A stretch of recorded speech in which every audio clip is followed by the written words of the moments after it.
আসসালামু আলাইকুম। Gravity school of সায়েন্সের পক্ষ থেকে সবাইকে আন্তরিক শুভেচ্ছা এবং অভিনন্দন। এইচএসসি আইসিটি চ্যাপ্টার 3 এর এমসিকিউ সলভের ধারাবাহিক লেকচারে আজকে আমরা আলোচনা করব যে এমসিকিউগুলো। তার প্রথম এমসিকিউটি হচ্ছে এখানে এ কমপ্লিমেন্ট যোগ বি কমপ্লিমেন্ট যোগ এ বি কমপ্লিমেন্ট তার হোল কমপ্লিমেন্ট আছে, এটা সরলীকৃত মান কত হবে? এটাকে আমাদের কি করতে হবে? সরল করতে হবে। এখন এটাকে আমরা সরল করার জন্য আমরা যে কাজগুলো করব সেটা হচ্ছে প্রথমে যা আছে একটু লিখে নিব। এ কমপ্লিমেন্ট যোগ বি কমপ্লিমেন্ট, এখানে দেখো এ বি কমপ্লিমেন্টের কিন্তু আমরা সূত্র জানি, ডিমর্গানের সেকেন্ড ল আর কি। ডিমর্গানের সেকেন্ড ল কি? এ কমপ্লিমেন্ট যোগ বি কমপ্লিমেন্ট তার কিন্তু হোল কমপ্লিমেন্ট। এখন একটু খেয়াল করো, এ কমপ্লিমেন্ট যোগ বি কমপ্লিমেন্ট, এ কমপ্লিমেন্ট যোগ বি কমপ্লিমেন্ট মানে প্রত্যেকটা দুইটা করে করে আছে, তাই না? আমরা এখানে 2 ইন্টু এ কমপ্লিমেন্ট যোগ বি কমপ্লিমেন্ট অথবা এইভাবে করতে পারি। আসলে এখানে যোগ তো স্বাভাবিক যোগের নিয়মে করা ঠিক না। আমরা কি করব, যে এ কমপ্লিমেন্ট দুইটা আছে মানে একটাই, হ্যাঁ, দুইটা জিনিস যোগ আকারে থাকলে আসলে একটাই দেওয়া যায়। এ কমপ্লিমেন্ট যোগ এ কমপ্লিমেন্ট মানে হলো এ কমপ্লিমেন্ট, আবার বি কমপ্লিমেন্ট যোগ বি কমপ্লিমেন্ট মানে হচ্ছে বি কমপ্লিমেন্ট একটা। এখন কিন্তু ডিমর্গানের ফার্স্ট ল ব্যবহার করতে পারি। ফার্স্ট ল যদি ব্যবহার করি, A double complement into B double complement অর্থাৎ এ বি আসে। তাহলে এই অংশটির সরলীকৃত মান কি? সরলীকৃত মান হচ্ছে এ বি। তো প্রথম এমসিকিউটির রাইট অ্যান্সার এ বি। এরপরের এমসিকিউটি খেয়াল করো, একটা সার্কিট দেওয়া আছে, এই সার্কিটের আউটপুট কি এটা জানতে চেয়েছে। দেখো প্রথমটা যেটা একটা ন্যান গেট দেওয়া আছে, তাহলে এ আর বি যদি ইনপুট হয় তাহলে এই ন্যান গেটের আউটপুট হবে এ বি নট। হ্যাঁ, এই এ বি নট আবার ডাবল কইরা আর একটা ন্যান গেটের মধ্যে দেওয়া হয়েছে, তার মানে এ বি নট আরেকটা এবি নট, এই দুইটা ইনপুট আর আবার আরেকটা ন্যান গেটের মধ্যেই দেওয়া হয়েছে, তাহলে এবি হোল কমপ্লিমেন্ট। তাহলে আমরা এবি নট যদি আমরা ইনটু করি বা এন গেট করি তাহলে এবি নটই হয়, তার হোল নট, তাহলে এটা কিন্তু এবি হয়ে যায়। ডাবল কমপ্লিমেন্টে কিন্তু বেস্ট ফর্ম চলে আসে, অর্থাৎ এখানকারও রাইট অ্যান্সার কি? এবি হচ্ছে। তাহলে সেকেন্ড এমসিকিউটির রাইট অ্যান্সারও এবি। সংখ্যা কোন ডিজিটাল সার্কিটের ইনপুট এবং আউটপুট সংখ্যা সমান হয়? মানে ইনপুট যে কয়টা হবে আউটপুটও ঠিক সেই কয়টাই হবে।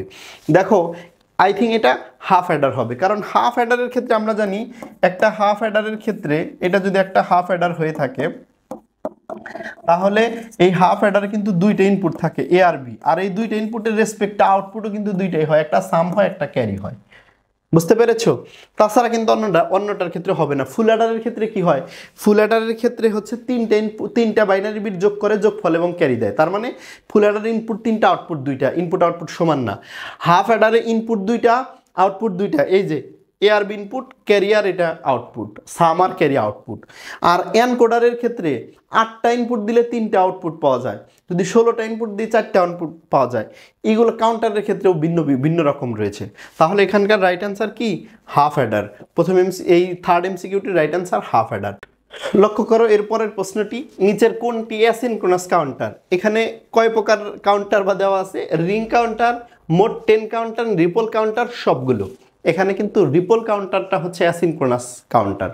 হ্যাঁ, এটা আসলে সিনক্রোনাস এবং অ্যাসিনক্রোনাস কাউন্টার আমরা যখন পড়ি তখন তাদের এক্সাম্পল হিসেবে কিন্তু এগুলা বলে থাকি।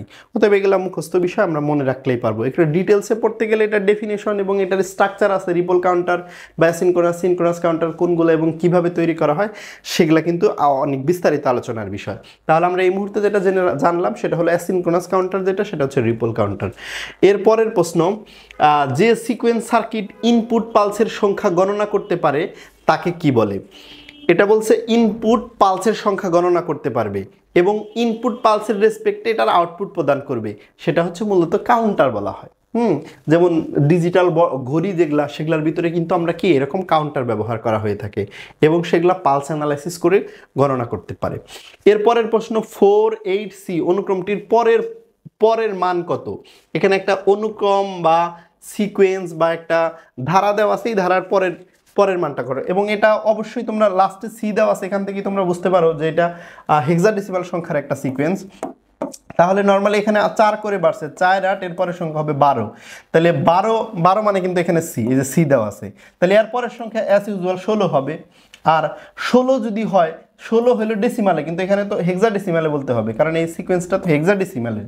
তাহলে যেটা ডেসিমালে 16, হেক্সাডেসিমালে সেটা হলো 10, কারণ হেক্সাডেসিমালের সবশেষ সংখ্যা হলো এফ এবং এফ মানে হচ্ছে 15, যে 15 মানে ওর যে অঙ্কগুলো আছে সেগুলো যখন শেষ হয়ে যাবে নতুন সংখ্যা তৈরি করতে হবে। সংখ্যা হলো প্রথমে সার্থক অঙ্ক 1 এবং এরপরে 0, তারপরে 10, রাইট অ্যান্সার 10 এই অনুক্রমটির পরের পদ হচ্ছে 10, অবশ্যই হেক্সাডেসিমাল পদ্ধতিতে কিন্তু। অতঃপর দেখো এর পরের এমসিকিউটি দুইটা হেক্সাডেসিমাল সংখ্যার যোগ করতে বলছে, একটা হলো এ বি আর একটা হচ্ছে বি এ। তাহলে আমরা প্রথমে এ বিটা লিখে নিচ্ছি, এরপরেরটা বি এ লিখে নিতেছি। দেখো এ বি আর বি আমরা যোগ করব, হেক্সাডেসিমাল পদ্ধতিতেই যোগ করব, তবে আমরা ডেসিমাল সংখ্যা চিনি ভালো, এই জন্য ডেসিমালের একটা নিয়ম এখানে অ্যাপ্লাই হবে অবশ্যই। এখানে এ মানে কিন্তু 10, এ মানে 10 আর বি মানে কত, বি মানে কিন্তু 11, তাহলে 10 আর 11 যোগ করলে কত, 21 হয়। 10 আর 11 যোগ করলে কত, 21। এখন 21 তো আসলে ইয়েতে নাই, হেক্সাডেসিমাল সংখ্যায় তো 21 বলতে কিছু নাই। হেক্সাডেসিমাল সংখ্যার বেস তাহলে 21 থেকে বেস 16টা যে বেস আছে সেই 16 বাদ দিতে হবে।